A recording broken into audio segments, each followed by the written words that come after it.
இன்றைக்கி எல்லாருமே முதலீட்டு நோக்கில் ஒரு நிலத்தை வாங்கணும், ஒரு இடத்த வாங்கணும் அப்படின்னு நினைப்பாங்க. ஆனால் வாங்கி போட்டுருவாங்க, அவ்வளோதான். அதை திரும்ப விற்பதற்கு மனம் வராது. ஆனால் சிலர்லாம் நிலத்தை வாங்கி விற்பதையே தொழிலாக வைத்து கொண்டு இருப்பார்கள். அதற்கு காரணம் ஜாதகத்தில் இருக்கக்கூடிய ஒரு முக்கியமான அமைப்புகள் அப்படின்னு நம்ம சொல்லலாம். இதுக்கு என்ன சொல்லணும் அப்படின்னா, 4ஆம் இடம் என்பது நல்ல வலுவாக இருக்கணும். 4ஆம் அதிபதி ஆட்சி உச்சம் பெற்று இருக்கணும்.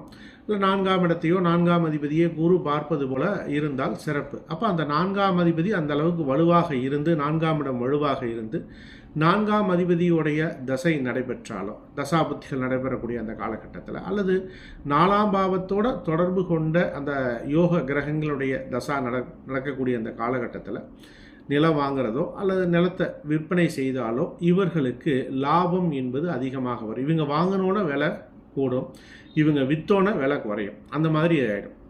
அதே போல் 4ஆம் அதிபதி வர்க்கோத்தமம் பெற்று இருப்பது மிகச்சிறப்பானதாக இருக்கும். அல்லது 4ஆம் அதிபதி நவாம்சத்தில் உச்சபலம் பெற்றிருப்பதும் சிறப்புன்னு சொல்லலாம். நிலம் சார்ந்த வகையில் சொத்துக்கள் அதிகரிக்கும்.